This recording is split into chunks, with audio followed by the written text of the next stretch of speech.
Open Your Eyes is brought to you by the Belize Bank. Our country, your bank.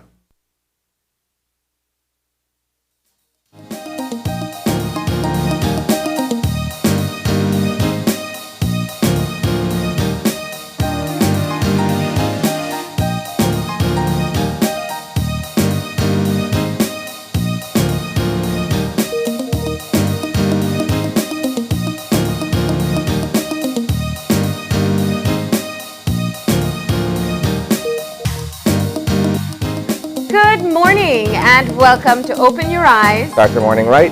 I'm Marlene Cuellar. And I'm Isani Cayetano. Good morning. And thank you for joining us and Happy New Year. Actually, I have to remind myself of this morning. I know it's the third day. That's right. In the month of January 2022. That's right. And I'm certain that a lot of people have made their resolutions, or a lot of people are waking up kind of groggy, getting ready to go back to work this morning. Definitely. We're not used to not having having such a short weekend for New Year's. But nonetheless, it is time to get up and get moving. It is the first Monday of 2022, and we're glad that you're with us to start your morning off right. And we're going to jump right into our motivation for this morning so you can get started with a positive message this morning. And our eye opener, taken from dailyom.com, goes like this. If we're to have true peace in the world, we must first find it within ourselves. Most people agree that a more peaceful world would be an ideal situation for all living creatures. However, we often seem stumped as to how to bring this ideal situation into being. If we are to have true peace in this world, each one of us must find it in ourselves first.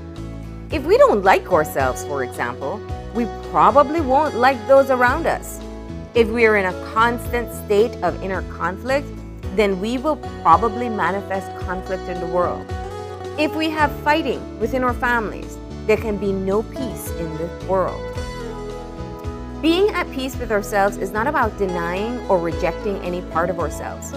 On the contrary, in order to be at peace, we must be willing and able to hold ourselves in all our complexity in a full embrace that excludes nothing. This is perhaps the most difficult part for many of us, because we want so much to disown the negative aspects of our humanity. Ironically though, true peace begins with a willingness to take responsibility for our humanity so that we might ultimately transform it in the light of our love. I think for us to be able to start the new year with this eye-opener is a fitting one. Yeah. Finding inner peace is often a journey that we all embark upon at some time in our lives. And it's funny because we're oftentimes plagued by our inner demons, right? Yeah. Perhaps we do things or we say things or we think of negative things that makes it difficult for us to be at peace with ourselves. And so the fact that it is a challenge in and of itself, it's difficult to be able to share that peace with people. So you find that conflict is basically an extension of the issues that you have within that you're not being able to resolve, right? And I look at that in the context of starting a new calendar year, because perhaps for some of us, we're going to be venturing to find inner peace as we go about the next 12 months, right? For me personally, I've always tried to come to one with myself in terms of, you know, the good and the bad and everything else that I experience on a day-to-day. And finding inner peace allows me then to be able to share that with other people around me. It's part of being able to share positive energy once you're able to resolve whatever is inside of you. Yeah, two things come to mind as I read it. Just very quickly, I think one of the things that I've learned over time, especially when it talks about how we manifest conflict in the world. Yeah. Very often when you find people who we call difficult to deal with, these people are struggling with their own internal demons. Yeah. And I think that that's a very easy way to look at it, because we look outside and we detect people who may be difficult. We don't recognize it so much in ourselves. But the same thing that we can point out in them, very often we have within ourselves. When we don't come to terms with whatever, we don't like about ourselves, we very often will exude it. We'll give it out to others as well. And at a time in this new year where everyone is thinking of how they want to change, mostly for the better, and they want to do things differently, I think it's wonderful to be able to want to better yourself, but it doesn't mean that you reject the parts of yourself that maybe you don't like.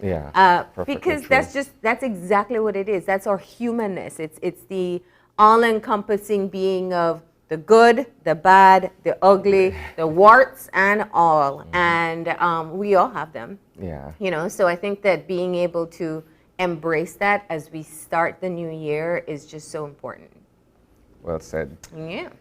All right. And from our motivation for this morning, we're going to get into our weather update.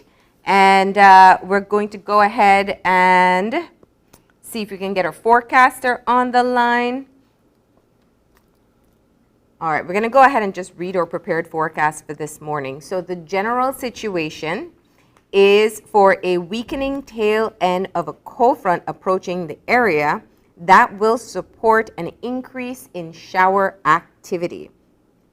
The 24-hour forecast, skies will become mostly cloudy today and cloudy to overcast tonight. There will be some showers, isolated thunderstorms, and periods of rain occurring around the country. The winds are moving from the east to northeast at 5 to 15 knots, and the sea state is choppy, but it is going to be shifting to the northeast at 5 to 15 knots and becoming light chop to choppy. Our temperatures for today are going to be 82 along the coast, 84 inland, and 72 in the hills. And for tonight, we're going to go down to 72 degrees along the coast, 68 inland, and 64 in the hills. The outlook for Tuesday and Tuesday night is for some cloudy spells along with a few isolated showers or periods of rain gradually decreasing. And we want to thank our forecaster, Angelia Guy, for that update. All right. And as I'm sure you saw this morning, it does look a bit cloudy. It does look like rain's on its way, or the isolated shower at least.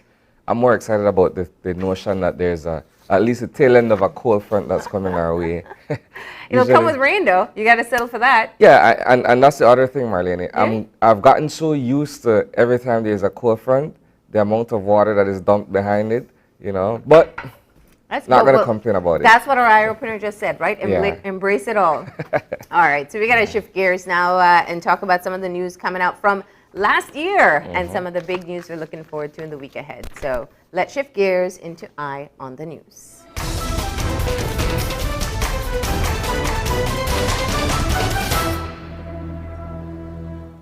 So a week ago, we sat here on this couch to discuss what was the opening of the 2021 sugar crop.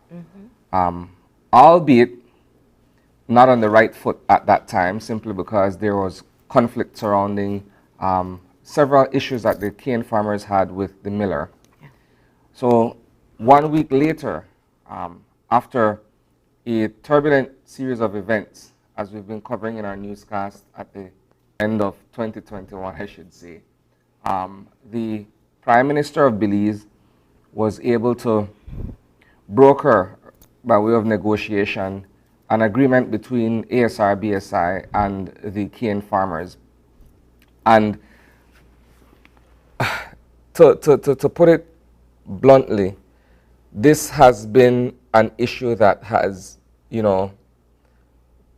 come down hard on all parties involved, because BSI, ASR was fixed in one thing, and the cane farmers were fixed in their own thing, and the government essentially had to intervene to get the ball rolling, right?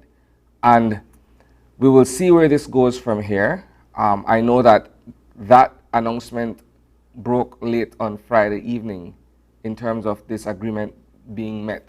and the fact that all parties have agreed to go forward in this particular manner. Like I said, Marlene, we're off to an interesting start. Some resolution, in a manner of speaking, has been arrived at by the parties involved, and we'll see where we go from here. Well, I would venture to say that we will definitely be discussing this issue again within a few months. And that's because the resolution they came to at the end of last year, end of last week, was an interim agreement. And we know that a part of signing on to this agreement was looking at what the next date would be to finalize the official agreement moving forward. As you know, or as our viewers may know, and we've spoken to both sides, the 7-year agreement comes to an end mid-January. So they needed something they either needed to renegotiate completely the terms of the new agreement, or they had been trying to get an interim agreement in place so that they have another date to work towards. That discrepancy with April versus August came to an end with a compromise on July, the end of July. And so the farmers and the millers will have to go back to the table by the middle of this year and hammer out this deal. And as we know, the demands from the Cane Farmers Association, specifically BSCFA, have not been welcomed by the millers at this point. But let's see what difference 5-6 months will make. What was particularly interesting or noteworthy in terms of our coverage and being able to see things as they unfolded was the support that the Caneros received from the teachers who themselves in some instances are Caneros, and from the president of the NTUCB, who was also out there in support of the position that is taken by the cane farmers. To see that kind of support for something that perhaps can be viewed as a non-union matter goes to show that, in my opinion, that people are able to stand in solidarity with certain causes that they deem to be the proper thing to do. It appears that way, and I would want to assume that that is the reason why they were able to get the support of the teachers and the unionists. Yeah. No, I mean, I think the intervention on all levels. We saw the National Trade Union Congress of Belize, we saw the Teachers Union, we saw area representatives from the northern districts, and we saw the Prime Minister, who's also an area representative, all get involved to kind of get the industry back going. It's technically a 2-week delay because it was the first date set, or first anticipated date, and then it got pushed, and then it started and stopped. So hopefully the weather cooperates. As we've said many times while covering this issue, this is a crucial matter for the north of the country, but also the entire country. The sugar industry is a very important part of our economy. And so their success is also a part of the country's success. So we will keep on monitoring, and hopefully everything goes smoothly this morning. Fingers crossed, Marlene. Fingers crossed. All right, so that was the first issue I wanted to touch on. Another quick one is the fact that we ended 2021, unfortunately, with a murder that happened on New Year's Eve, right, where an individual, Akeem Welch, was shot and killed on Waite Street. The details of that, other than the fact that apparently someone, accosted him and opened fire and took his life, the details in terms of whether or not there's a particular motive that has been, ascertained by the Belize Police Department, we're yet to find out what happened there. I will also say this, but I don't want to preempt what will be our substantive conversation following our first commercial break, is the fact that we've seen a serious ballooning in COVID numbers over the past week and a half or so. And perhaps it will be confirmation after the fact, but suffice to say that Omicron seems to be in Belize and it's already wreaking havoc.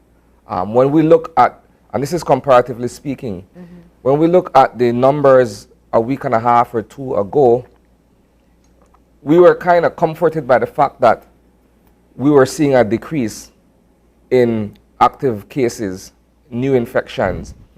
And then within a few days, it went right back up, right? And so when we left on Friday evening, I'm not sure what the figures will be for the past 48 hours over the weekend, but when we left on Friday evening, we were somewhere around 1267 in terms of active cases, right? And the health experts would suggest, okay, you know what, this seems to be a pattern that is in line with what Omicron would be doing. And so that's the other thing that I wanted to touch on. I am assuming that the Ministry of Health and Wellness will come forward at some point in time to formally address the situation here.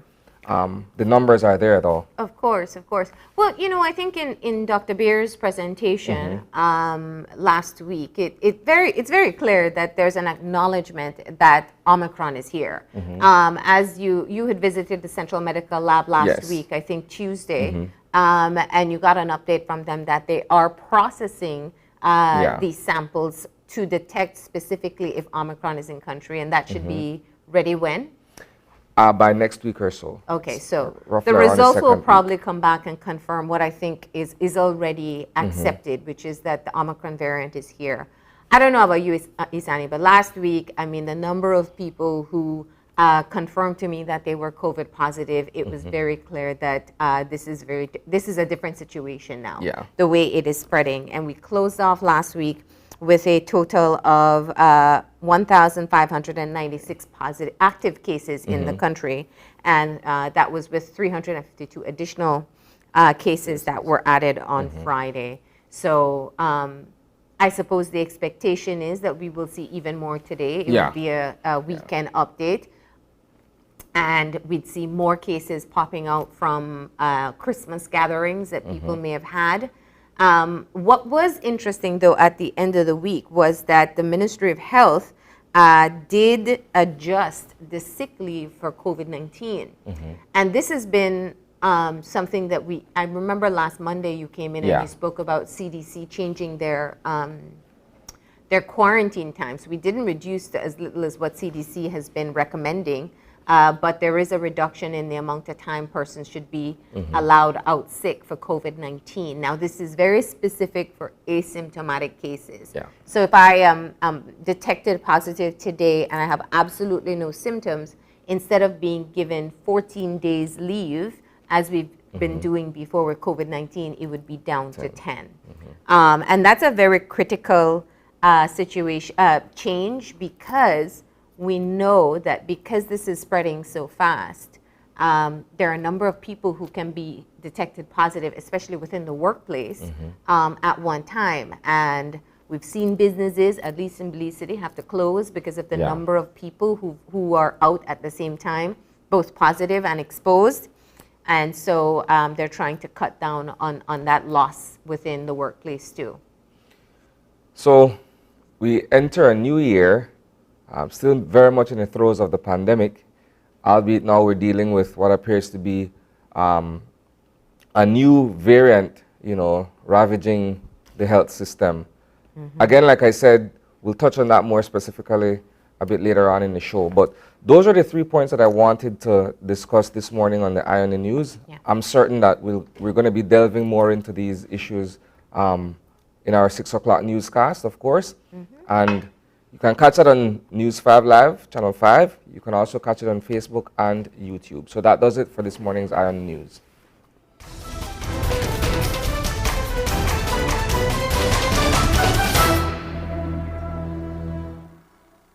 All right, and from that, we'll be diving right into our conversations this morning. And as you mentioned, we are focusing on the situation of COVID-19 in the country. This time, we'll be talking to representatives of the National Referral Hospital about their preparedness. Currently, we do know that there are a large number of cases being detected daily. How prepared is the KHMH for those who will require hospitalization? That's going to be the first part of our show. Our second part is with the Vision Strategy Coach, who will be discussing with us creating a new you for 2022 instead of making resolutions. So that's going to be the second half of our show this morning. All right, so that's what we have in store for you. We're going to go ahead and take a break, but before we do, we got a birthday shout out, and we're saying happy birthday to Kendall Middleton. All right, we hope you have a great day today. Do enjoy. We'll take a break, and we'll be back in a few. Stay tuned.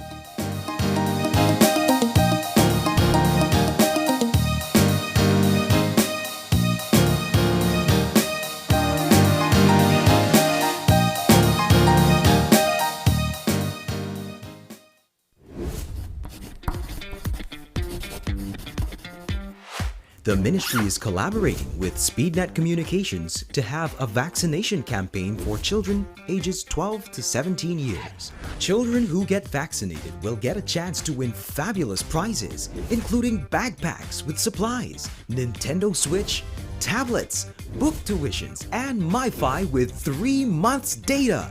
Only children 12 to 17 years old can participate in this smart and Ministry of Health and Wellness raffle. At vaccination sites, each vaccinated child, upon being vaccinated, will receive a ticket to place their name, age, date of birth, BHIS number, and contact information on, which will be filled out by a parent or legal guardian. The sooner a person vaccinates, the more chances he or she will have to win.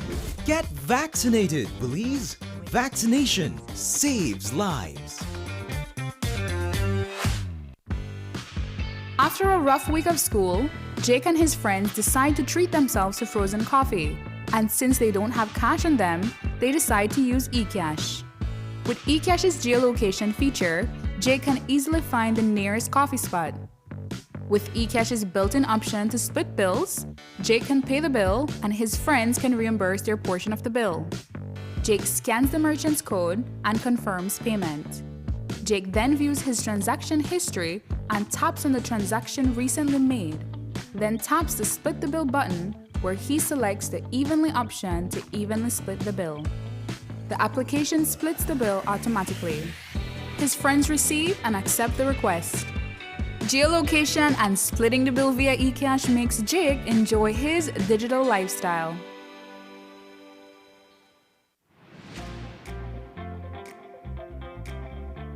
With RF&G Insurance, you can request a quote, renew a policy, purchase a policy, and even file a claim effortlessly with WhatsApp. Here's how. WhatsApp the words "Get Started" to 670-8700. We will prompt you to select the service that you are interested in. Select the service and answer a few simple questions. An RF&G representative will process your request and follow up with you when your transaction is completed. It's that easy. Skip lines and WhatsApp us. Remember, it pays to get it right with RF&G Insurance, a Road Group company.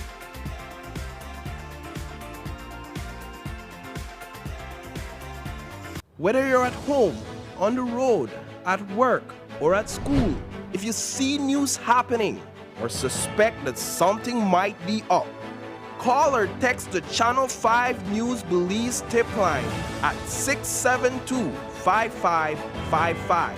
You don't have to give us your name, just give us the tip. That's 672-5555. Call or text us so we can check it out. When someone you love becomes a memory, the memory becomes a treasure.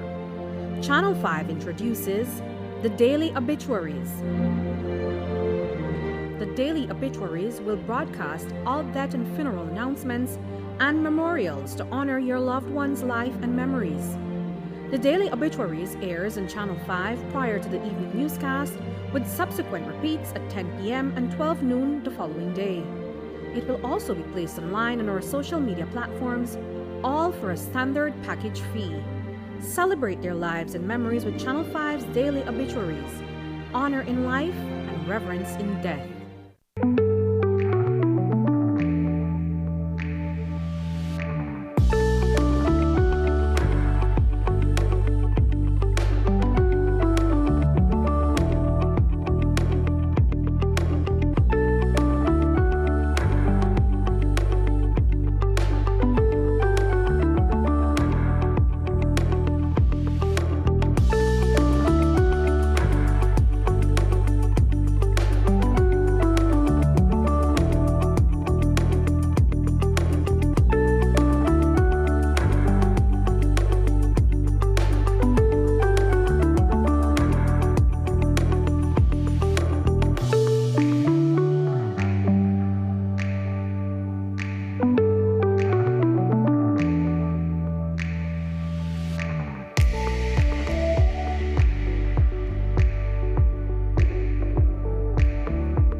And welcome back. Our first conversation, as we mentioned before going to the commercial break, is with the representatives of the Carl Huchner Memorial Hospital. We have been joined in studio by CEO Chandra Cansino. Good morning. Good morning, Isani, Marlene. Good morning, Belize. And the chairman of the Carl Huchner Memorial Hospital Authority, Dr. Andre Sosa. Good morning, Dr. Sosa. Good morning, Isani. Good morning, Ms. Marlene. Good We morning, want to discuss the state of readiness of the KHMH as the National Referral Facility amid this concerning time where we have what appears to be a ballooning of numbers for the Omicron or any other variant of COVID-19. But before we get into that, what I want for you guys to kind of give us is an overview of where we are at the hospital at present. I know that I spoke with you, Ms. Cansino, last week in terms of you mentioning there had been a kind of slowdown in the number of admissions at the COVID unit. Perhaps we can begin there. Okay, sure. Good morning again. Yes, Isani, and that was Friday. Was Friday or Thursday, and there has been a decrease in the number of persons admitted to the COVID unit up to Friday. It was actually an opportunity for us to, get prepared for this inevitable fourth wave. But since then, the numbers have slowly been increasing. Actually, on Saturday, we had up to 21 patients. We went from, I think it was 12 to 21. A lot of these are persons under investigation, so they're not confirmed COVID. And then yesterday, up to yesterday evening, we have 16 persons admitted to the COVID unit, of which 7 are positive and 9 are persons under investigation. So the numbers are slowly starting to increase again. All right, so I want to talk about the preparations, but kind of let's just do a recap. We haven't had the opportunity to talk about 2021, and I'll ask you, Chairman, because you have been at the helm for quite some time within 2021, about the handling of COVID-19 and the management of the rest of the care that KHMH has been able to offer in this pandemic. Well, 2021 is over, thank goodness. I think that certainly there was a lot of experience garnered in that second year. What we have seen is that as the expertise improved and as the equipment available became more abundant, we were able to get better outcomes. There was a large decrease in the percentage of deaths. We had a lot more people going home back to their families, and so that was a positive. All of that, of course, occurred against the backdrop of staffing difficulties and the shortages of supplies, which thankfully we have been able to more or less move forward with solving. The supplies or the human resources? Well, we are still at 2021, the end of 2021 right now. Jump to 2022. We are seeing that with the highly contagious nature of the virus, as seen in the last week or so, that once again our staffing problems are starting to show up again. I think today we have about 8 or 9 of our doctors out sick, and perhaps about the same number of nurses who are out sick with COVID. So it is a fluid situation. We try to adapt. We try to do the best we can to protect our staff. I think Omicron is probably here, although I can't say that for certain. What is true, though, is that it has moved at blazing speed, and we were in the process of trying to give our staff some rest. Vacations were long overdue, and we are trying to prepare for this fourth wave, which has come like a tsunami, no? But I think that also the large increase of numbers over the weekend might have been to some extent because we were standing alone for the most part in the country. The services were curtailed out district for different reasons. This seems to be a historical phenomenon, but yes. That they send their cases to Belize City. Yeah. Yeah. But in essence, not we were standing necessarily alone. because they're in need of tertiary care, but because they're not able to access. They are not able to provide certain services, and that might also be because of their staff falling ill. End result is that we took the brunt of the care for this weekend once again. Huh? You've kind of zoned into one of the critical issues that was flagged with this highly transmissible variant, which was not only that the more people have it, the more persons who may require hospitalizations, but also that you would see healthcare workers becoming exposed and having to be out. How do you mitigate that when it's already such a high-risk environment? Well, we ask for cooperation and patience. Cooperation and patience from the public, because when there are less people to give the service, frustration increases. So we tell our colleagues, our healthcare workers, safety first. Protect yourself. Don't rush into any situation without first having taken the necessary precautions. And that those precautions must extend to beyond your workplace. And that's as much as you can do. It's unfortunate, but there are instances, and I need to mention it, where people have become disgruntled and have become aggressive with our healthcare workers. And sometimes the very people that you would expect to behave appropriately. I just want to remind viewers and the public in general that we have to look at the safety of our healthcare workers, because if there are no healthcare workers to provide the service, then who will paddle this dory? So looking at the lessons learned from 2021, you spoke of getting some of your staff members some time to rest. That was important.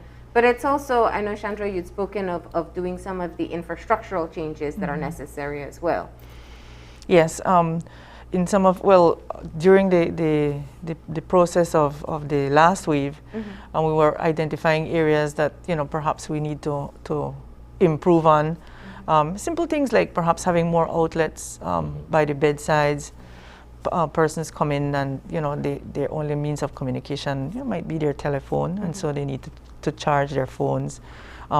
Also doing some maintenance on the ventilators that have also been working overtime. Thankfully, we don't have anyone on the ventilators, or that was up until yesterday evening, and so we've been able to do some much needed repairs and maintenance on a lot of the equipment and the rooms.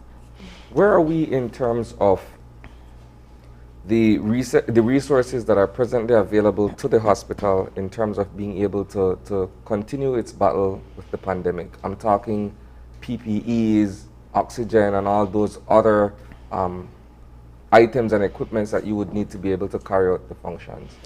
Well, we continue to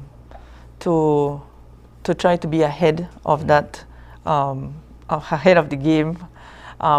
Oxygen, we don't really have an issue with. We've always had enough oxygen.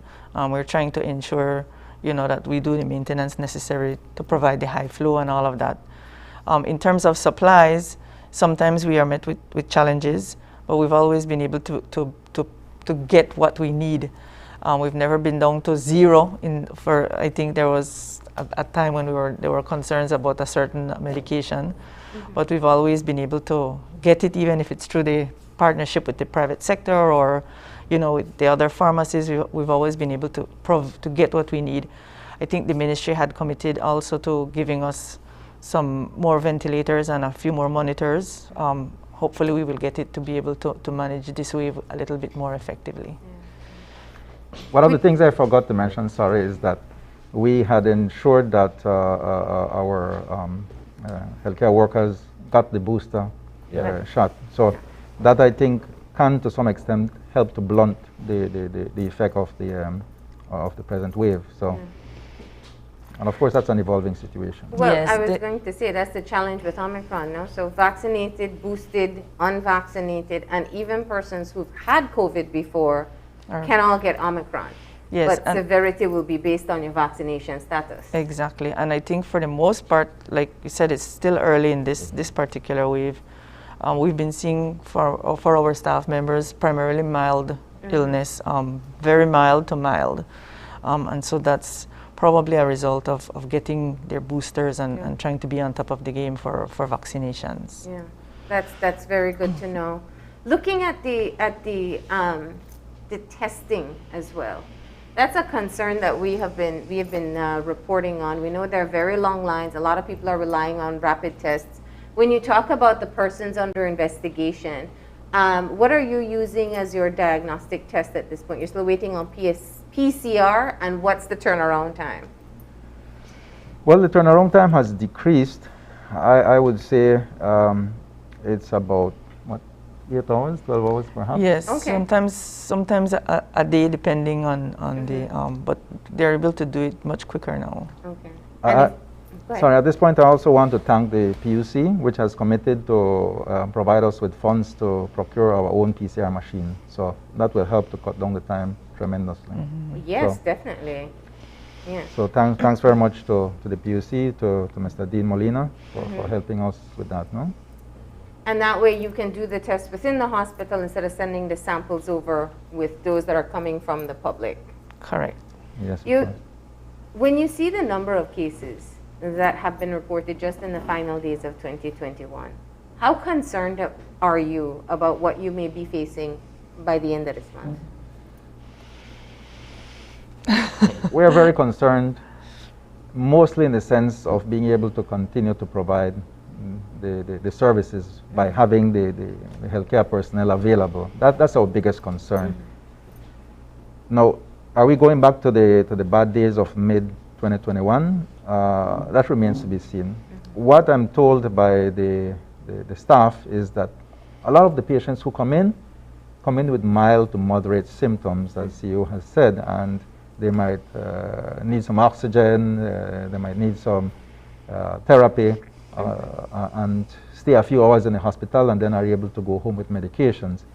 If that is the scenario that the majority of our patients will be facing, then perhaps it won't be so bad as last year. That's what I'm hoping for. What we do need to have enough staff to be able to provide the care for those who come to us. In terms of deaths, I believe we had a couple deaths towards the end of last week. 2 days back to back, but certainly the deaths have been far fewer than previously was the case. Yeah, before that we had like 9 days without a death, and that was one of the longest periods. But as Dr. Sosa says, you know, the treatment, we've learned a lot, and so we have less persons that are dying and more persons that are going home. How are you guys able to, as a management, as an administration, deal with perhaps the mental stresses that your employees are faced with? Because if you look at the personnel attached to the COVID unit, for instance, they work long hours, they are in a high stress environment, so to speak, and these are the people who are tasked with being at the front line of the pandemic fight.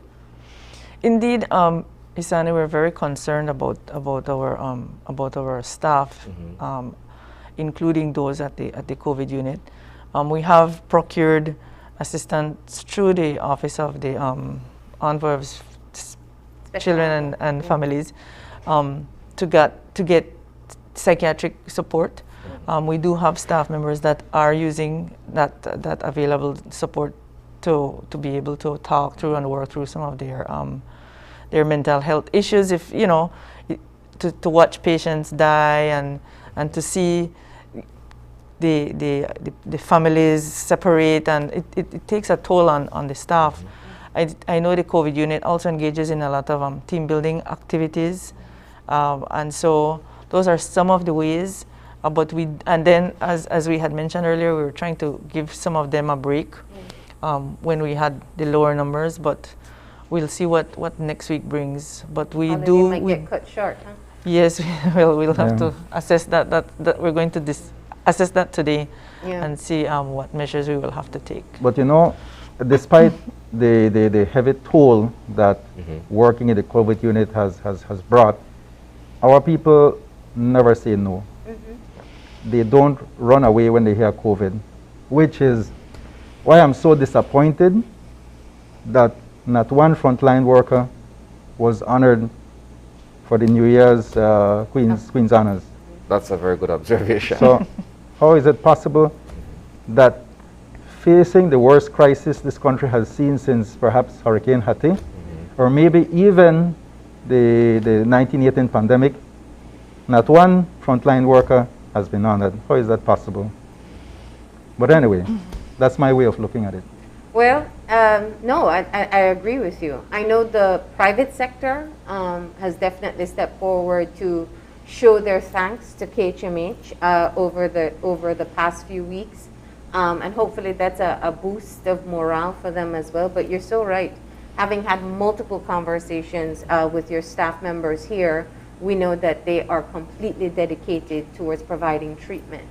But let's go back to numbers, because this is really what it boils down to. The heart can be willing, but the resources have to be there and the people have to be there. How many persons can you treat for COVID at one time? How many beds are available? Our capacity bed-wise at this time for the COVID unit is 27. Okay. That's without pulling in a trolley when the numbers go really high. That's 27, and then separately persons under investigation. No, that's including. Okay. But we did the COVID unit did a little exercise, and they feel that with the numbers available, the numbers of human resources available, we would be able to care best for 18 persons. Well, I was going to ask that question next, yes. Because there's also, let's look at ICU patients. Once you have ICU patients, they require more care. Yes. And more human resources as well. Yes. So that 27 that you noted, that is if they're all not critical. Correct. If you have critical patients, how many can you handle at one time? Well, that number would be probably between 15 and 18. We have reached out to the ministry to express, this concern, and to ask if we do reach the higher numbers, if we would be able to get some assistance as it relates to human resources. And so we're not going to wait until we get to that point. Yeah. We have set some, what would they call it, flags, so that we know, okay, this is where we are, this is what we're going to have to do. Yeah. So all of that was done over the course of perhaps the last few weeks. A number of ventilators available for use? I know there was a commitment for 5, but you're saying that you haven't gotten them yet. But our ventilators numbers are like around 25, I think. Okay. Yes, and with every additional equipment that we get, it also requires additional human resources. Yeah. So we are always happy to receive it, to receive anything that will assist the patient. But we also have to be mindful that for every ventilator we get, we need 5 persons to manage the patient on a ventilator. So just to give you an idea. So one ventilated person should have 5 persons attending to them? Well, in a shift, Yeah. because you have the nurse, you have the doctor, you have the respiratory therapist, etc. So, but you don't have that kind of human resources. at this, well, we have the human resources to manage the person on a ventilator if it reaches a certain amount, which is probably about 5 to 8. So I was in communication with the minister over the weekend. Yeah. I apprised him of the situation, and we will be touching base again today. And yes, I was told that if we need, then they can provide us with additional people. So we will be assessing the situation today and throughout the rest of the week, of course, or until the crest of this wave has been ridden. Huh? Now, I use this point in looking at number of beds as one opportunity to talk about something more important, because you said it already, Chandra. There are the number of beds available, and we've heard where people say, well, make space if needs be, but making space and being able to provide the care necessary are two different things. Has there been communication with the ministry to say that you'd be able to have a cutoff point and say we're at capacity, either open up emergency centers, access service somewhere else? I know there was the Belmopan emergency clinics that the U.S. Embassy had helped to set up, so that that you could provide the care that is necessary. The reality is that up north and out west, they are much better organized, much better equipped now. So there is the capacity for them to see a certain number of patients in their particular areas. The pressure on us in that sense isn't so great as it was before. Good. So, but of course, it might just come to a point where there are so many patients all over the country. I don't think we're seeing it that way yet. Lots of people are going to get tested, of course. Lots of people are coming down with these flu-like symptoms, which they say, oh, the malaria allergy I got, which we know that is most often not the case. But the volume of patients who need hospitalization isn't so big yet. Yeah. We are hoping, but certainly, even if it comes to pass that we get large numbers, we will have to not only make space, but deploy whatever personnel we have to do the best that can be done. No? And that is true of every health system all over the world. We can't necessarily expect to have a perfect situation in terms of the number of people working.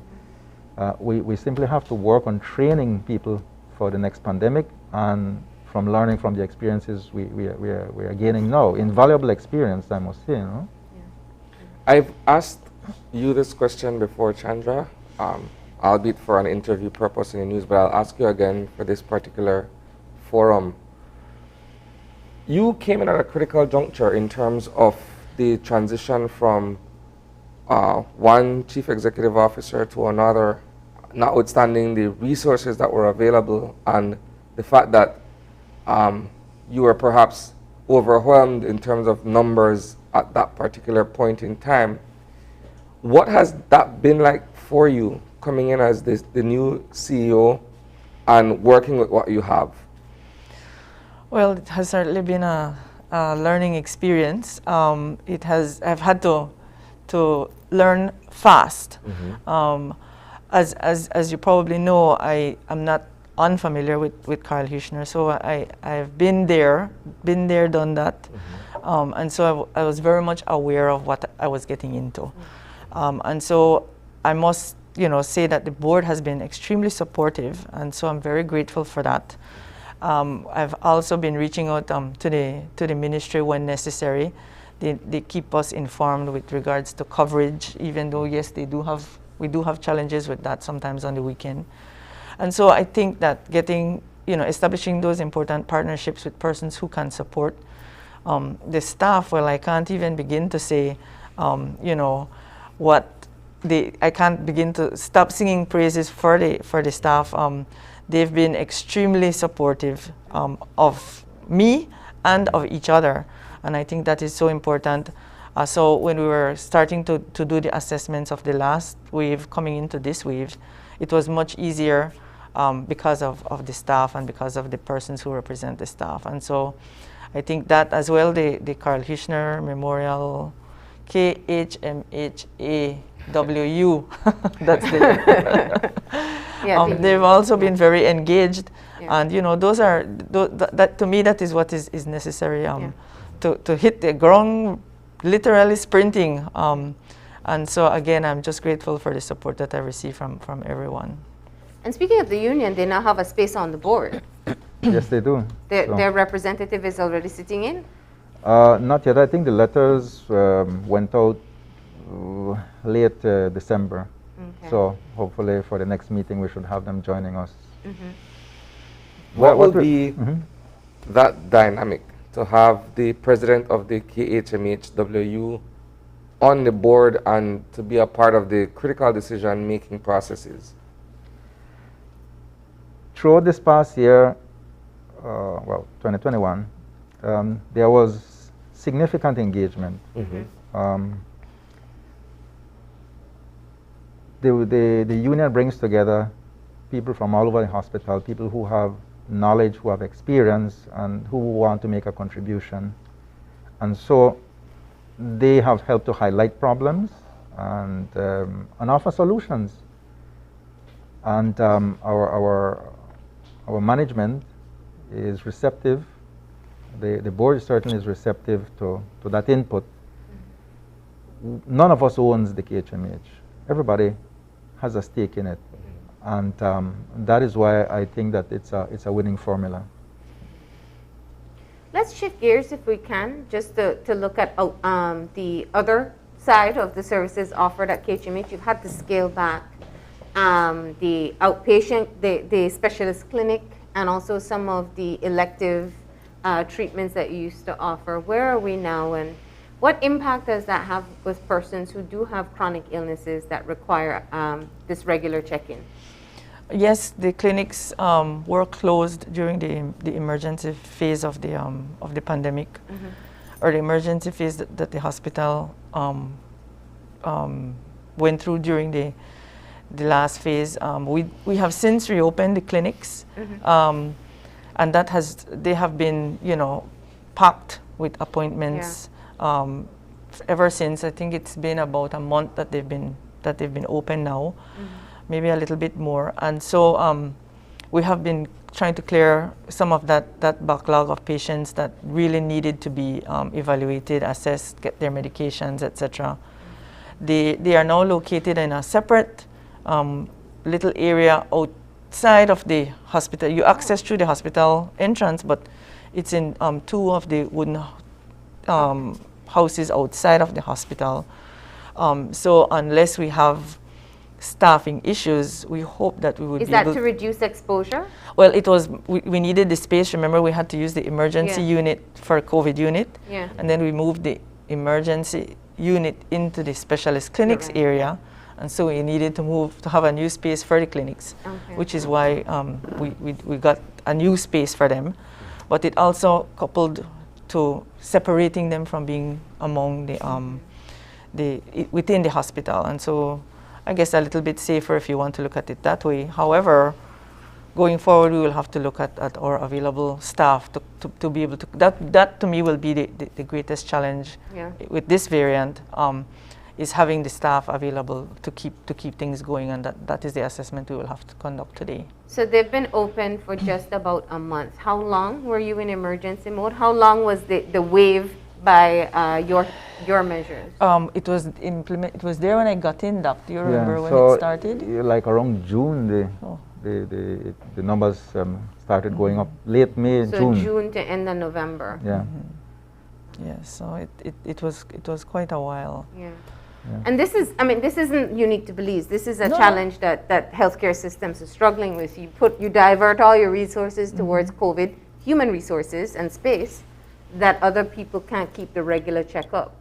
Again, I go back to it though. There's a level of planning that can take place. I remember very early in the pandemic, there were conversations about having the private sector step in to maybe take some of the outpatient work if there's collaboration with the ministry. What are your thoughts on that? In practical terms, they already do. I think the private sector takes up a lot of the slack. Sometimes, of course, resources that the patient might have might not allow for that to be done in an optimal fashion. That's more like a long-term issue that needs to be solved. There is also COVID treatments available at Healthcare Partners, for example, which takes some of the pressure off of us.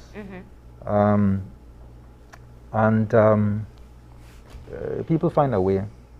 And so I think that certainly we can say, at least informally, the private sector has helped to relieve some of the pressure on us. Now, in the you said you're doing some training and you felt that your staff is better equipped with being able to manage COVID cases. Where do you get the updated information as to what to expect with Omicron? Because right now the entire world seems to be going into their peak together. We used to rely on the data that came from the other countries because we were a little bit behind. The BMDA, the Belize Medical and Dental Association, does almost daily continuous medical education programs. Dr. Jorge Hidalgo has also been a stalwart practically throughout the whole pandemic, helping with training. Dr. Arriaga, Dr. Bradley, Dr. Cruz. There's a whole host of doctors nationally who have helped to provide that training. They have also used their contacts from abroad. And it's not unusual that daily you have to log on to a virtual conference or a workshop to explain what the latest thoughts are with regards to COVID. So that is ongoing. Yeah. So what do we know so far about treatment? I know some of the treatments that are being offered in Belize,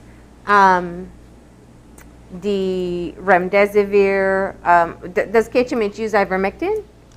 What's the treatment don't use regimen? it anymore. Okay. So there's also the monoclonal antibodies that's available at KHMH. These are all very helpful and have worked on patients before.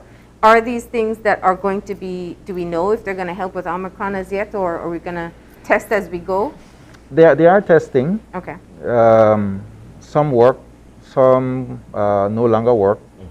The verdict isn't out yet because of the short period of time, relatively speaking. Yeah. But already we have a good idea as to what works and what no longer works and what works. And of course, the pharmaceutical companies are in continuous studies and development. So there are other candidate medications out there as well. Do you know, I mean, is the KHMH or through the ministry working to get access to the new medications that have just been approved in the United States, the pill from Pfizer? I guess that would be something at the ministry level. Okay. Yeah. But just to add quickly, Marlene, to the treatment regimen, it's always, and it's just simply a reminder that if you are sick and you really don't feel well, don't wait to go to a healthcare facility. And I think that is still, when we see patients going to the KHMH, it's oftentimes at a very late stage in the illness. So if you're, and this is now that we have vaccinations and we know that persons with pre-existing conditions are at high risk, we can already narrow the groups of persons to be careful down to those persons. So if you're unvaccinated, or if you're vaccinated and have a pre-existing condition such as diabetes, obesity, or high blood pressure, and you get COVID, don't wait until it's too late to seek help. If you feel shortness of breath, if you feel that you can't get up or that you're extremely fatigued, seek some help, check your oxygen level, and don't wait, because a lot of the medications that we mentioned work best when you seek help early. The monoclonal antibodies are best, they work best if you take them earlier rather than later. So that's just a reminder that I wanted to give, because that is what we tend to see, that persons coming to the emergency oftentimes, not all the time, is because they really just can't go anymore, and it's late in the stage of the disease process. Is it that the trend also remains the same in terms of what we've been reporting, that a majority of those who are hospitalized are those who are unvaccinated, or is it sort of like a mixture of both? It's a majority who are unvaccinated. Certainly there are vaccinated patients who still fall ill. And I think it's important to reinforce the message that you have to get a booster. Yeah. Now, that's what I was going to ask. We don't differentiate. Do we differentiate now? I know we started doing vaccinated versus unvaccinated, But perhaps shouldn't it be vaccinated and boosted? Yes, of course. Yes, it should. I don't think there is in the report, the daily report has a booster count at this time. But yes, that is. I think the CDC is looking to classify a fully vaccinated person now as someone who has a booster. It hasn't been done yet, but it certainly, as Dr. Sosa says, that is what constitutes fully vaccinated at this time. Let's talk demographics of hospitalizations. It's changed with different waves. So very early on, we saw pre-existing conditions and elderly. Delta, I know that the age range changed. Let's talk about what we've been seeing. Well, I think it's noteworthy that with this rush that we saw over the weekend, that at least 6 or 8 of the patients were minors under 18 years of age. So already that tells us that a younger population is now more susceptible. Certainly we continue to see the persons with comorbidities and the unvaccinated coming in, but also now we have younger individuals, which is sort of worrisome, particularly since we are on the brink of school openings, and given the fact, of course, that the under 12s still are not being vaccinated. So that is something that the experts will have to grapple with. Yeah. I've seen reports in the U.S. where they're seeing more hospitalization in children. So it's interesting that you note that here as well. And we're still seeing younger persons getting hospitalized as well. We started to see that with Delta. Or too early to tell? Yes, and it would be primarily the obese younger individual. Okay. So that's a big risk factor. Yeah. It has been. Now, you raised an alarm, I think, last week when you said, yes, we're looking at Omicron, but don't forget Delta is still out there. Yes. Well, remember, based on what we know, which is still very... Delta is a more aggressive variant than Omicron, and so we at the hospital level have to be concerned about Delta as well, because now it's being the hospitalizations that we have seen thus far, as far as we know, have been severe with the Delta variant. We don't know what we're going to see with Omicron, but the unvaccinated are susceptible to both. Yeah. And I think I think it's still 40%, or maybe we're in the 30s of unvaccinated persons at this time who are eligible for the vaccine, because I don't think that includes our young 12 and below population. And so that is still a large amount of persons that are susceptible. I made a quick note, but just something I wanted to mention as well is that the fact that we have persons that go to the unit and that are unvaccinated, and when we ask them, why aren't you vaccinated? They've said then, well, nobody never carry me, they never come pick me up, and so we do have a little group of older persons that may require a little bit of attention, assistance. Maybe they're not grapping, or they don't understand they don't watch TV all the time, and they're not on Facebook, and they're not on social media, so they're not perhaps seeing or knowing the risk of not getting vaccinated as much as others.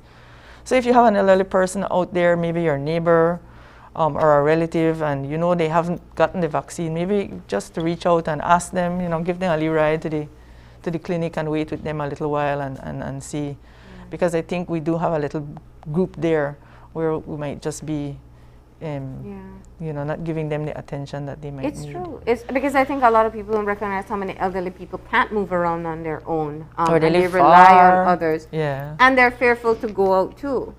So, but and that's while I've said earlier, yes, we know Omicron any person can get Omicron at this point. The data is showing that a boosted person is better protected from severe illness, a vaccinated person a little bit less, and it keeps on getting, your risks increase, the less protected you are. How concerned are you when you hear and you see the information coming out that Omicron is mild? Are you fearful that people will perhaps be more dismissive about this variant and be less precautious? I think that with the large numbers of persons who reportedly were seeking testing over the weekend and over last week, it means that people are still taking it seriously. Okay. So I think people are still concerned enough to pay attention. Mm-hmm. Where Omicron goes, that remains to be seen. It might be that the virus has decided that it will learn to live with us, and maybe it might be the start of a trend towards a more flu-like disease. Mm-hmm. That remains to be seen. We can't draw that conclusion yet, and it's dangerous to draw that conclusion. It's a possibility, certainly though. For all intents and purposes, we are entering into a new wave, which means you haven't quite seen your capacity of hospitalization. And while we talk about mild, the mildness of the disease, people are still vulnerable to severe illness and hospitalization. Let's talk about those vulnerable groups once more so people can be reminded. Okay. If you're over 65, mm-hmm. whether vaccinated or not, if you have diabetes and or pressure, mm-hmm. high blood pressure, and or you are obese, which is depending on there's a scale that you can look at to determine that. 30% of the Belizean population. Yes, that's right. Yes, most of us are. And so those are immediate flags. So if you get the COVID virus, whether it's the Delta or the Omicron, if you fall into any of those categories, be a little bit more aware. Mm-hmm. Because I've known persons in those categories who've gotten the Delta and probably Omicron, I don't know, who have been mildly symptomatic, but just know we've come this far and we know. And we've seen it in the hospital. Yeah. I can't tell you the last time I saw in the COVID unit somebody who did not have a pre-existing condition that I just mentioned that was hospitalized. And so we know it. So be aware of it. Get medical attention if you're feeling that you're not coping well with the disease. And again, the unvaccinated are far outnumbering the vaccinated in the COVID unit as well. And you said a key thing, don't wait too long to seek treatment. Don't, because that is, as I mentioned, a lot of the treatment that is available works better when you get it earlier. And with the possibility of an increase in pediatric cases, how are we going to handle that? It's a good question. Well, really, we have been planning and preparing. Yeah. We have a strong pediatric department. Yeah. So happens that we have two of them out sick. Neonatologists, today.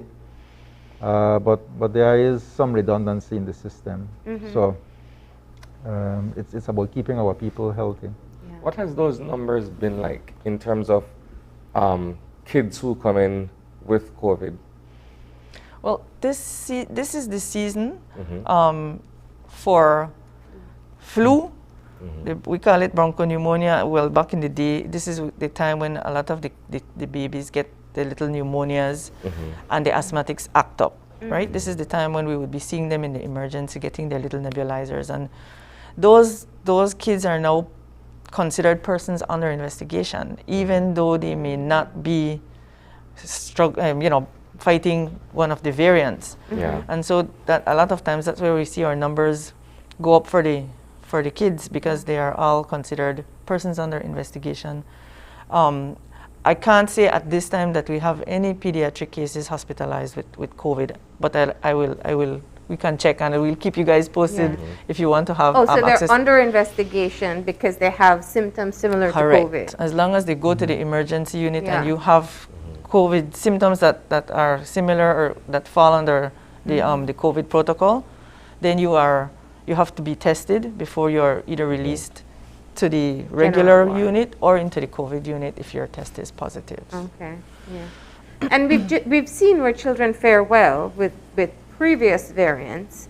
I think from the ministry's data, we've only seen one death of a minor, of an unvaccinated minor. I don't know if that was at KHMH. Yes, it was. It was. What age? I think it was like about I don't remember. Okay.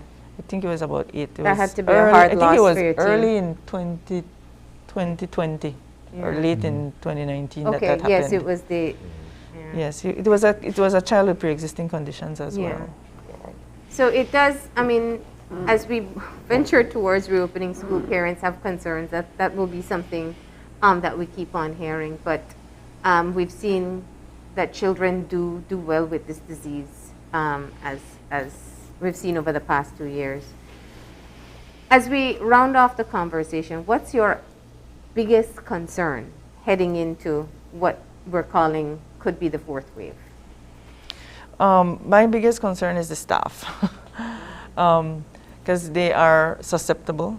The variant is very transmissible, and so I am concerned that my staff will get the variant, and I hope that it's short and we recover quickly.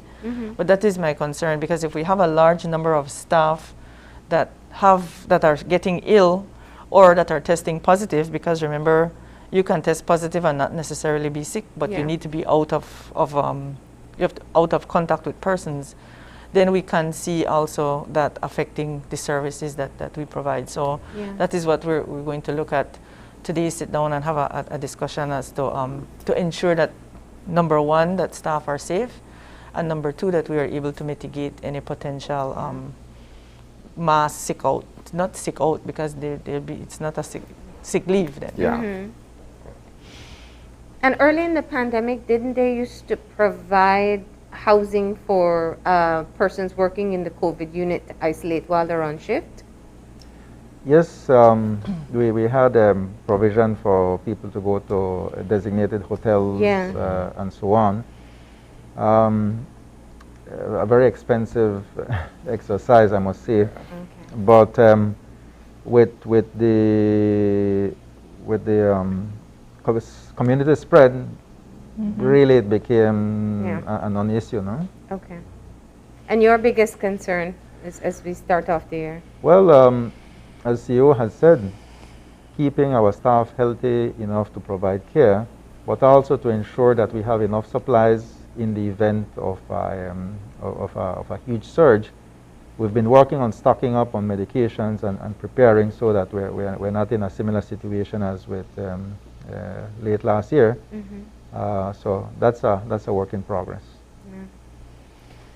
And looking forward beyond COVID, I know you had some big goals set in place, things like moving towards the country's first kidney transplant. Are these still things that you're working towards?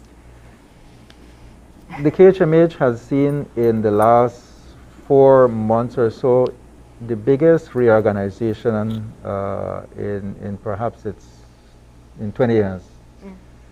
We have moved to make it a leaner, faster, more responsive organization. CEO is at the head of that. We are reforming the whole administration of the hospital so that we can work on cost savings and use those cost savings to invest in the direct care of patients. We also are going through the different steps to be able to make the investments necessary so that all the other plans that we have in mind become a reality. So even as we stress over COVID, we are working on those other things. So hopefully by the next 4 months or so, we can give you guys more information as to where we are with that. So the focus has been internal institutional strengthening at this point. Yes, yes, yes. I know that there was the vacancy for the Director of Medical Service being advertised, and I know that Friday was the deadline. Any update perhaps in terms of the number of applicants? Actually, no. I would have to check because I have like 3 different emails, and the one on that one is the one I would have to check for Carl Hushner. I didn't check it yesterday. I went in, but I didn't check it. But I'll check it as soon as I get there. Yeah. So I don't know the final number at this time. But even the medical directorate is being reformed to make it more responsive. It's a lot of work that the persons in charge of the medical directorate have to do. So we are looking to make it easier for them to be able to do that job efficiently. Well, we want to thank you for coming in and letting us know just about your plans, preparing for Omicron, and also for the hospital itself as we move into 2022. Thank you for being here. Thank you for having us. And just a quick thank you to so many people help in so many ways. We always have little secret, like Santa's, dropping food off at the COVID unit, persons contributing. We had a group of business persons who contributed to the staff token, the ham and turkeys over the Christmas. We'll be putting all of that information together so that, to be able to say a proper thank you, but just that I have the opportunity. I won't start to name any names because I might get into trouble. But we are really, truly grateful to every single person, at least since I've been there, and I know that they've been doing it far before that, who have contributed to making our lives a little bit easier at the KHMH every single day. So thank you. And you triggered a question. But what can the public do to help? I think one of the as Dr. Sosa mentioned, is a little bit of patience. That's not easy when you're sick, I know. But apart from that, the public has been doing a lot of the communities, the church groups, all of them get together. They take food to the COVID unit. So we're going into 2022. We're going to look at some ways that we can reach out to get help from the community, and definitely I'll be keeping you posted on that. And the community members who use our services, please do your best to pay your bill, no? That helps us keep the lights on, no? Yes, because I mean, the services require resources, and resources require finances, and so yes, indeed, I agree with the chairman. That's still the problem we haven't figured out how to fix yet? We're working on it. We're getting there. All right. Final thoughts for you? Well, thank goodness we are into 2022. 2021 has been a learning experience. I hope that this is the year we emerge from this pandemic. We are thankful for the support of the media, very, very, very supportive to the Belizean public in general. And the only way we'll get out of this is together. Together. That's right. All right. Well, with that, we're going to go ahead and take a break. And this time, we're going to be focusing on how to create a plan for your new year to build on all the things that you say you want to improve on. That's coming up in a few. Stay tuned.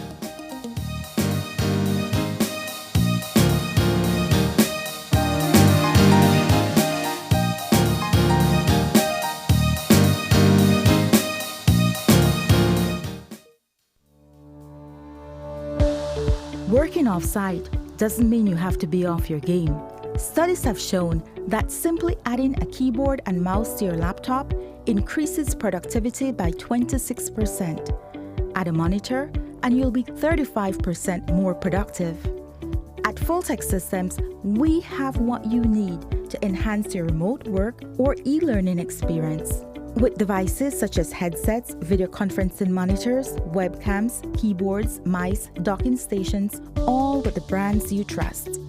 Keep connected with collaboration tools like Microsoft 365 Suite and Kaspersky and perform efficiently no matter where you are. Fulltech Systems, your technology center, where you'll come for the price, but stay for the service.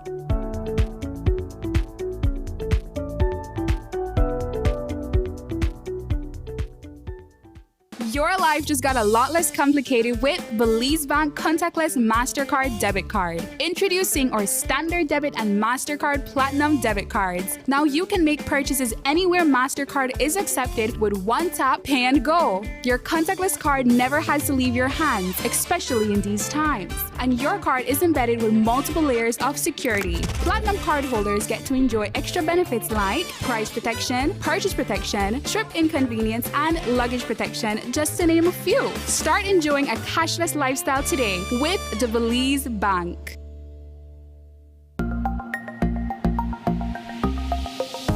Buying a car should be a great experience, and St. John's Credit Union wants to make it even better. But we offer more than just great low rates. We make the application process easy and make sure our members get the best service possible. At St. John's Credit Union, we offer excellent products backed by exceptional service.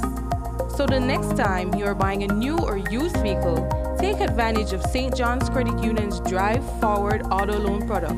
We'll put the buying power in your hands. Come and drive forward with our auto loans with rates as low as 9% and low or no down payments. Drive forward with St. John's Credit Union. Some restrictions apply.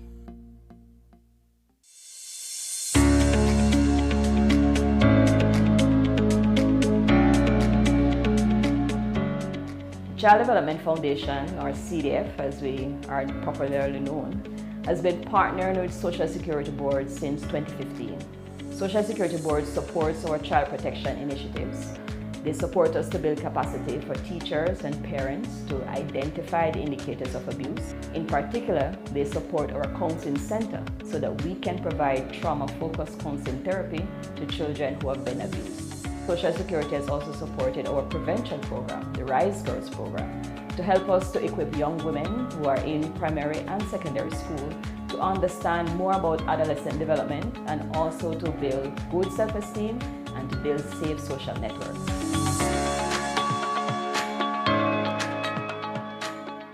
Over the past 6 years, we have established a partnership with the Social Security Board.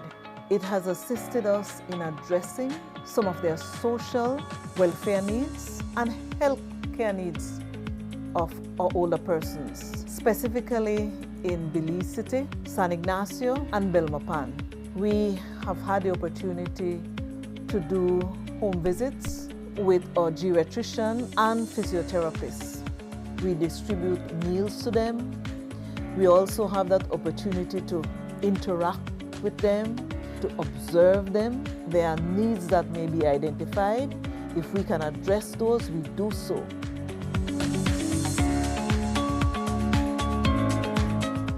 Social Security has been one of our biggest donors throughout the years, and the services that they provide to us is basically financial, and it helps with a lot of things here at the center like bills and groceries. The center is a drop-in center for the mentally ill, elderly, homeless, deportees. They come here, they take a shower, they get their breakfast, they get their lunch, and they also do recreational stuff here at the center. They can watch television, they listen to music, they play games, and they just, interact with each other because here it's like a family.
We have been a partner with SMART for over 10 plus years. We have a full SMART plan we use as our major driver for our business.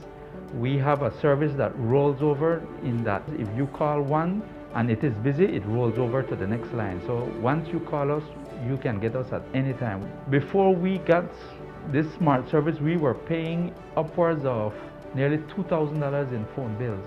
Since we've had our SMART service, we pay an average about $600. So we've had tremendous saving, more than 50%. For the businesses, if you want to save money, switch to SMART because it is far more cost effective and the service is excellent.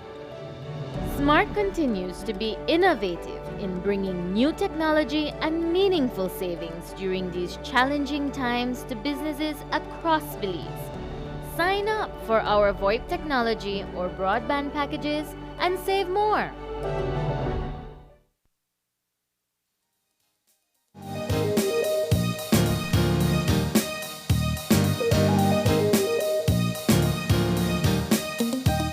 And we're back. With us this time around for a second conversation, Melanie Escalante. She is a vision strategy coach. It is the beginning of a new year, Marlene, 2022, and many of us want to get an idea of where we want to go for the next 12 months. So Melanie is joining us via Zoom to discuss just that. Good morning, Mr. Escalante. Good morning. Happy New Year to you guys. Happy New Year to your audience. Happy New Year. And what a great, we're having this conversation because right now everyone is thinking about this fresh new year ahead of them. 12 months, one whole year, and so much time to be able to do the things that we always said we wanted to do. And so this morning, I understand, Melanie, you're going to be shifting our thought process away from the idea of resolutions to coming up with a vision strategy. Is that right? Yeah. When you invited me last year, we were talking about how to make your resolutions stick. Yes. And, being that my focus as a vision and strategy coach is to get people to visioneer, dream, set their goals, move forward. One of the things sometimes that we don't focus enough on that I wanted to bring to the attention of people this year is to look at ourselves and get a vision for ourselves as in who we are. Who do we want to be? Who do we need to be in order to live the life that we want to live? This is because oftentimes resolutions, New Year's resolutions, goals die because we're not doing the work on ourselves. We're not looking at who we are and what the growth path is that we need to go on in order to be able to achieve the goals or the resolutions that we set. Yeah. So the idea today is to talk about a new vision for you. And let's not live the general pattern of February being death to resolutions month, but actually as we continue to grow ourselves, we can move forward to achieve the goals that it is that we set out for ourselves. You call it a makeover. Yeah, because change is possible. You know, change is happening all the time. If you think about your life to date, many times, many of us grow through what we go through. Mm-hmm. So we're growing by default. So today we're kind of looking at what if we grow by design? Mm-hmm. You know, what if we're just intentional about identifying who it is that we need to be and move forward in that direction? Yes. Now, you know, I think, I guess you find in your line of work, there are a lot of people who want to be better in some way, shape, or form. You know, it could be habits that they've established that they want to change. It could be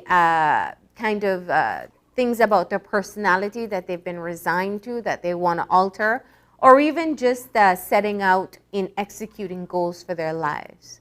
But very often, saying that you want these things and actually being able to work towards them, they're two different things. How do you bridge that gap? Yeah, well, first of all, I look at the idea of a self-audit. And I think it's important to really kind of get a handle of where you are right now. So indeed, we say that we want to do certain things and we often don't do them. And it is because of habit for the most part, because we believe certain things about ourselves, that we're only capable of certain things, or people have told us that we're not smart, or that the circumstances around us are limiting factors, and therefore we work with that. We kind of manage our life versus directing our life. Yeah. And so it's important to kind of get a look at the current situation. Yeah. What is the quality of your life right now? What's missing from your life? And what's great about it? Because what we want to do is we want to move into what we call like a compelling vision for you, a compelling future for you. And that is something that from within is kind of pushing you towards it or pulling you towards it. So we want to visioneer that, taking the time to really internalize what those character traits are that we need, what the resources are that we need, what life's going to look like when we're better. You saw the slide there that life is better when we're better, right?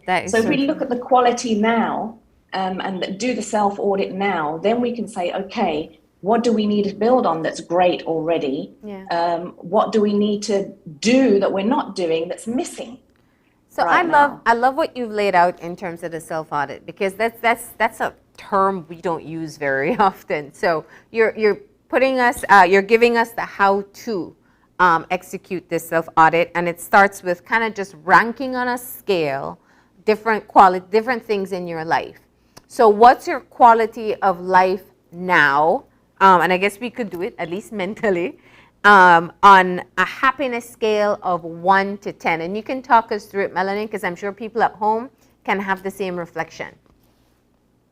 Yeah, so, I don't know if you've ever seen the Wheel of Life, and you kind of go around on a scale of 1 to 10 in whatever area is important to you. So I had listed like 9 areas that generally they holistically cover our lives, whether it's finances. So where are you on a happiness scale of 1 to 10 as it relates to your finances?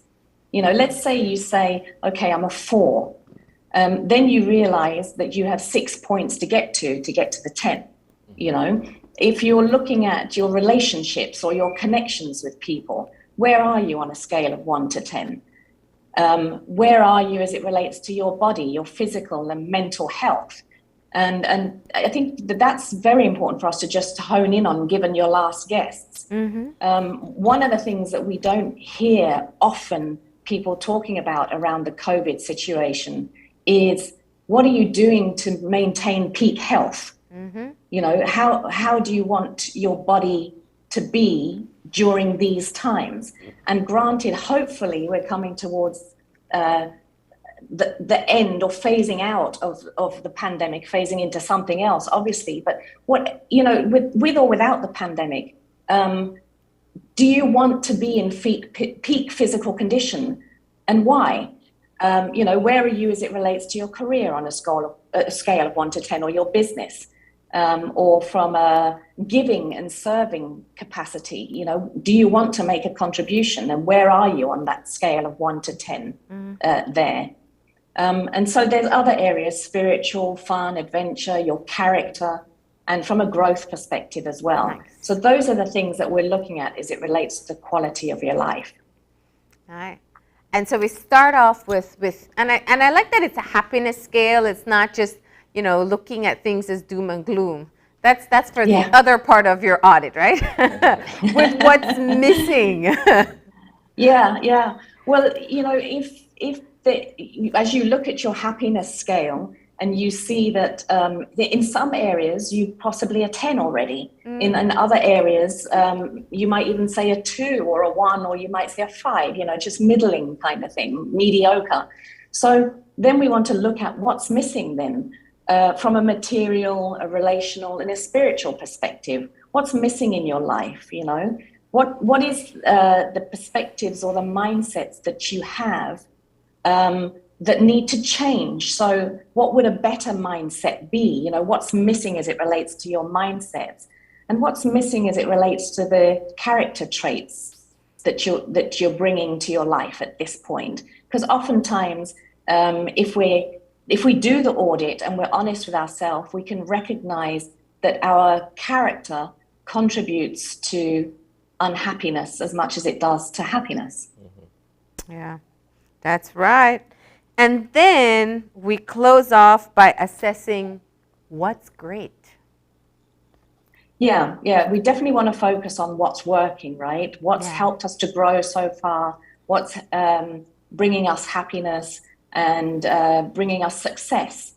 And, you know, one of the things that we don't do often when we do these kind of audits, or self-reflection, is to ask at the end of everything, what else? Because we're not in the habit of creating these sorts of lists. And so when we've created a list, we feel like it's a little bit exhausting, can even be overwhelming doing self-reflection. But it's important to look at what else, because sometimes things come to mind after you've cleared out the obvious things. Then there's something deeper that might come to mind. And so we can ask ourselves, what else? What's not on the list? That needs to be on the list of who I need to be. And that's where we go to next from the audit, is really asking ourselves, who do I want to be and why do I want to be that person? And as I was saying to you about asking yourself what else, in the why, we like to kind of go deep with that as well and look at, let's say, 6 or 7 levels of why. And so, you know, you might say, for example, you know, I want to be a person of my word. I've let myself down a few times, let's say, not being a person of my word. Yeah. I want to be more knowledgeable. And then we'd say, well, why? And you might say, well, because I want people to trust me. I want people to be able to rely on me. But we don't stop there. So you say, okay, so why do I want people to trust me or to rely on me? And we might say, because I want to have more confidence. I want to be more confident in my business or in my professional life. And why do I want that? Well, because maybe I want more clients in my business, more customers, or maybe I want to get a promotion. And so we just keep digging with that why. So why do you want a promotion or more customers? Well, maybe because I want to grow, right? I want to contribute more. And going again, why? Well, maybe it's because I just want to be all that I can be. Yeah. And when you get to that stage, then you're saying, oh, wow. So it's not so much being the person of my word and being knowledgeable, but it's actually getting down to, hey, I want a life where I'm living and being all I can be. Yeah. Tapping into your purpose. Exactly. Yeah. And then we can say, okay, let's go to the next step, which is how do we create a plan to get there, right? Yeah. And that's the key step. After you've done all this work, because it is work to identify all these things, and it's creating the action plan that can become essential in getting you there. Because if you simply identify this is what I want and you don't put steps in place, you hardly get moving in the direction that you want. Yeah. Like so there's a couple of, sorry, go ahead, Asani. So it's like basically setting goals that are practical and achievable, correct? Indeed, but it's now looking at it from the perspective of I've identified for myself that I want to be all that I can be. Yeah. And so now my goals are taking on a new level of meaning, a new level of importance to me, you know? And so now we're looking at then, all right, so if that's what I'm about, what traits do I need to strengthen? Because we've already done the audit and we're seeing the things that are working for us. And some of them, we may need to use them more often and we need to strengthen the muscle in those places. And then in other cases, we looked at what's missing, right? So then we're looking at what traits do I need to develop then? Because going back to, if we accept that we grow through what we go through, now we're saying, this is what I want. So we're saying, by design, I want to cause my growth. I recognize where I'm short and what it is that I need to do. So what do I need to develop? We would be looking at, you know, do I need to be more resourceful? Do I need to be taking care of my health better? Some people say, you know, in terms of connection and relationships, that I need to listen more and speak less. You know, so listening skills are something that I might need to develop, right? So those are some of the things that we look at in terms of developing and even changing and shifting. What needs to shift? What needs to change? You know, this idea of not things are bad. You know, that perspective on that. You know, we might say, well, in spite of the way things are, I can do certain things, and I'm going to do what I can do, and that's what needs to shift, is my perspective on it, you know. Yeah. What I love about your self-audit process is very often, and I think we were talking about it in the beginning of the show, that when you are embarking on improving on something, you tend to only see the bad. But what your self-audit does is that it gives you the opportunity to see where you have done well or you are doing okay. And so you don't feel that you have this insurmountable challenge in front of you, that you have some tools in your arsenal already. Exactly, yeah. And so and what we want to do is be intentional then about using those, because when we focus on that, you know, there's the saying, where your focus goes, your energy flows. That's right. So when we focus on the good things and the things that are working for us, we can create more of that for ourselves. And so that's what we're trying to do, while recognizing that some of the things that we're doing haven't been working, and there are perhaps new things that we'd want to introduce into our arsenal to strengthen and shore us up for the goals, for the vision that we have for ourselves. All right. And so you have this last slide, your life after the shift.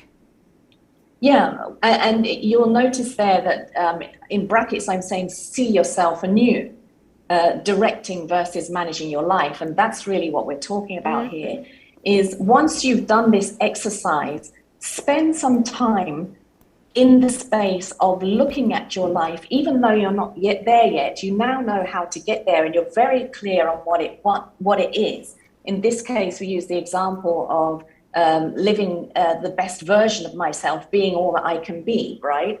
So picture yourself there, spend the time looking at it from leading yourself. You know, when you invited me last time, we talked about leading yourself to innovate, visioneer, and expand your life. So look at yourself in that space of leading yourself and others, now with the clarity that you have, with the character that you are building, and the confidence and self-control that you have because of the character that you're building. You know, take the action, see yourself in the space of taking the action, walking the talk, right? Doing and being what you say you're going to do and be. Right. You see how this is beyond now the resolution, because it's actually affecting the resolution. It's affecting the goals, right? Doing it, being it. See yourself as that person that does the things that they say they're going to do. And see yourself achieving the results, benefiting from the results that you're getting, the expanded life, you know, the increased capacity that you now have, the increased ability to visioneer even more for your life, greater appreciation, joy, connection, and greater contribution to the world, really. Fantastic. I do love just that simple phrase that you said there, that you are going to be directing your life versus managing it. And that alone is a mental shift. It's making life happen to you, or you making it happen. Indeed. And so, you know, the last slide that I had there, for years, or let me say many years ago, I'm thinking like 15 to maybe 20 years ago, I saw a poster in Belize City, and I picked it up and put it in my office, and it was 10 two-letter words to live by. and you see them up on the screen there. Yeah. If it is to be, it is up to me, right? And so, you know, even that managing, if I'm going to be a manager of my life or my circumstances, it's up to me. Or if I'm going to direct my life, if I'm going to plan it out, build it by design, it is up to me. Nobody's going to come and do it for us, you know. And so it's important for us at this juncture, 3rd of January 2022, to get that new vision for ourselves. And so I'm just saying, make you a happy new year. All right. I just think that's such a perfect way to close off the conversation. But I do want to say that you do have this presentation. It's uploaded on your website, right? It is, yeah. So coachingwithmelanie.com/blog. You'll find it in the blog. Okay. So people can be able to save it, they can do their own audit, and they can start putting together the vision that they want for the year ahead. Melanie, just any final tips? You've probably seen it all, you know, do's and don'ts. What happens if you fall off the wagon and go back to old habits? Just things that you know will probably come up as people go on this journey that they can know to push past. I'm so glad you mentioned that about falling off the wagon, because I did want to say that, that give yourself grace and time. You know, you are where you are today based on years of experience, based on certain circumstances, based on belief systems that you've already created because of those circumstances. And so we're talking about creating something new, and change doesn't happen overnight. So old habits will arise. And sometimes you'll find yourself, after you're into a rut, for example, or after you've fallen back into a habit, you'll start to recognize it. And the idea is not to feel bad about it, just accept it, acknowledge it, and get back to your plan. You know, if you do this exercise, you will have a plan and you'll have the structure that you need. Something else I did not mention either is the need for an accountability structure. Many people do well with an accountability structure. And so just ask yourself, how can I create a structure of accountability? Can I share it with a family member, a close friend? Can I ask them to check in with me and hold me accountable? Can I do it myself, you know, in terms of, let's say, on my calendar, I'm going to do certain things by a certain date and put calendar reminders, you know. What I do find in the coaching space, and clients have affirmed this with me, that, and even for myself, and I've been coached and continue to seek coaching from time to time, having an accountability structure where you're going to go to somebody and say, I'm going to do this within the next month, and then you know you're going to meet with them again a month later, and you don't want to show up to them not having done what you said you were going to do. Many times we might allow ourselves the excuses that we would make, but we don't want to make those same excuses to a third party. That's right. And so that kind of structure to help you stay on track.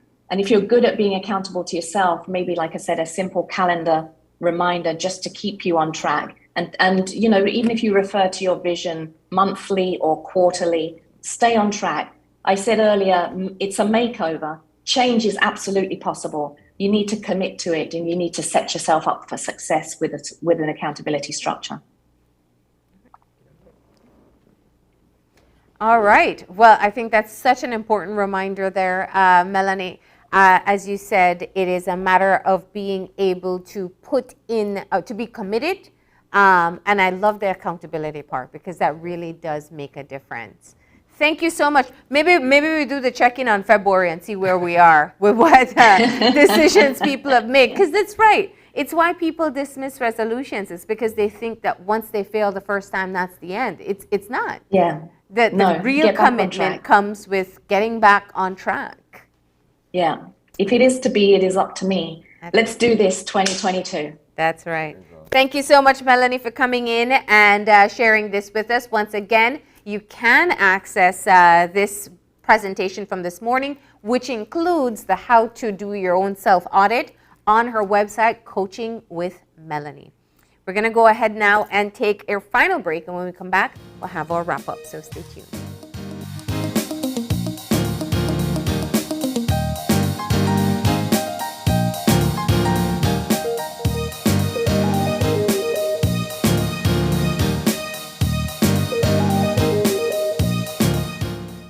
Following the COVID-19 vaccination, some people may experience side effects such as soreness at the injection site, chills, nausea, body aches, or a fever.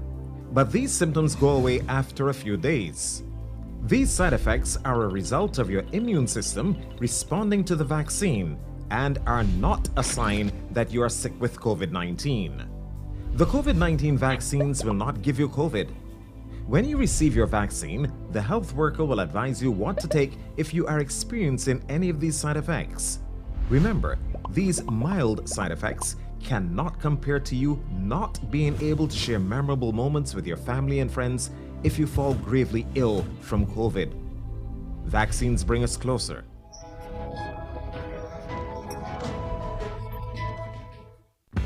With eCash, bill payment is extremely convenient, and all utility companies accept eCash payments. What's even better? You get to split bills with your roommates, siblings, or whoever you desire. Simply open your eCash app, go to Bill Pay, tap the respective utility company, enter the information, and pay the bill. Then tap the transaction made. Tap Split the bill. Select Evenly. Send the request to who you are splitting the bill with, and get notified when they pay. Talk about making life easy and avoiding confusion. You can split the bill for restaurants, grocery stores, and for any eCash payment you make. To find your next yummy meal, hair treatment, or chill spot, simply open the app and utilize the geolocation service to see nearby businesses that accept eCash. Geolocation and bill payment make life a whole lot easier. Es un hecho. Únicamente con Smart obtienes todo realmente ilimitado. Solo con Smart obtienes datos ilimitados en cualquier momento. Mientras que con el otro proveedor solo son datos dobles los fines de semana. Con datos ilimitados todos los días no hay necesidad de esperar, así que es un hecho que nuestros planes ilimitados superan a la competencia. Por lo tanto, no permita que le digan cómo y cuándo usar sus datos y obtenga llamadas, mensajes de texto y datos ilimitados. Vive la verdadera experiencia de planes ilimitados con Smart. Es un hecho. Haga el cambio y viva Smart.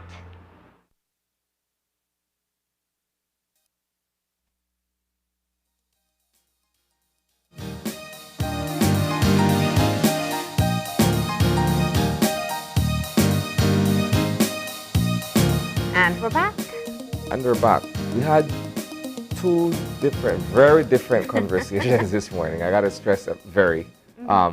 Discussing the state of readiness over at the KHMH, and of course, looking ahead to 2022 in terms of personal development by way of vision and setting goals and objectives. The first one, Marlene, in respect of the KHMH situation, it's only going to be a matter of perhaps the next few days or so for us to confirm what we already know. Yeah. But to hear from the CEO and the chairman of the Carl Hitchner Memorial Hospital insofar as where they are in terms of their preparedness for the rise in hospitalizations of persons infected with COVID, there's a plan in place. Yeah. Right? Whether or not they'd be best able to execute that plan has to do with us as a community as well, in terms of being able to live up to our end of the regulations and what have you. And you know, I think, well, it's interesting that this morning they're already reporting that they're seeing an increase in cases so far. And we expect that to happen with the total increase in cases that we've been seeing overall. What people have to understand is this. One, we must be honest about what we have. We have limited access to healthcare in this country. You know, there's only so much physical space, so much human resource, most importantly, and specialists available. So it's it's critical that we're able to manage the number of cases so we don't have too many that can overwhelm the system. And that's the fair. When you start to see, 5 more, 10 more people than normal having COVID-19 at one time, there's a percentage of people that are going to require hospitalization. And, we heard it from them that it is a challenge to be able to, they're limited in the amount of people they can effectively treat at one time. So we have to do our part. It's very, the thing about Omicron is that it's scary how transmissible it is. Yeah. You're hearing multiple people in one workplace, multiple people in one family. And, we thought Delta was even more transmissible. Omicron is even more transmissible than that. So let's just put that into perspective. And there are little things that we're being told now that are also important. Proper mask usage, proper distancing, well-ventilated spaces. All of these things are important for you to protect yourself. And remember that you can also get it and be able to pass it on to others, even though you have no symptoms whatsoever. So keep that in mind as you keep on moving around, especially within your households with highly vulnerable people. And of course, our second conversation, as I mentioned earlier, was with the vision strategy coach who was sharing ways in which we can better develop ourselves in terms of attaining certain goals that help us to, be better. Yeah. I appreciate Melanie for her approach because we talk so often about, or people are so dismissive about resolutions because they often think of persons who have failed. And I'm not one of those people who's going to trash talk anyone who makes resolutions, because you know what? That person wants better for themselves, and that's an admirable goal in itself. I think what we don't know is how to set the goals and how to be able to execute them effectively. And so what she's done is kind of given us tools and guides and really a bit of a motivation in itself for you to be able to keep moving on that path. So the self-audit that she talks about, you look at what's working, what's not working. You look at what's missing and what you need to work towards. And most importantly, you look at the things that you already have. Because in all this talk about change that you want to make, you don't realize there are things that you want to hold on to as you move forward. So that tool is available on her website, Coaching with Melanie. And we thank her for breaking it down with us this morning. But that's all the time we have. If you would like to contact us, send us an email at oye@channel5belize.com. You can also find us on Facebook and Instagram. On Facebook at Open Your Eyes BZ and on Instagram at OYE Belize. Remember to tune in tomorrow morning at 6:30 when you open your eyes. To start your morning right. Until then, keep your eyes, your mind, and your hearts open. We'll see you soon. Enjoy your day, Belize.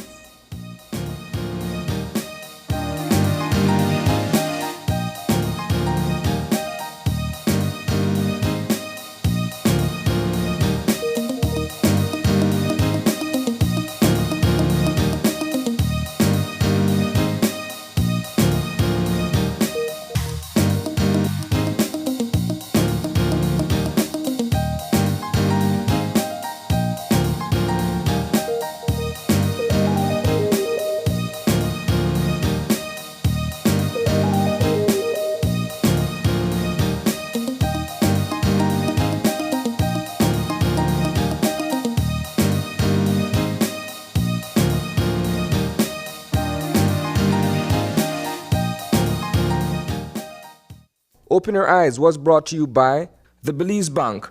Our country, your bank.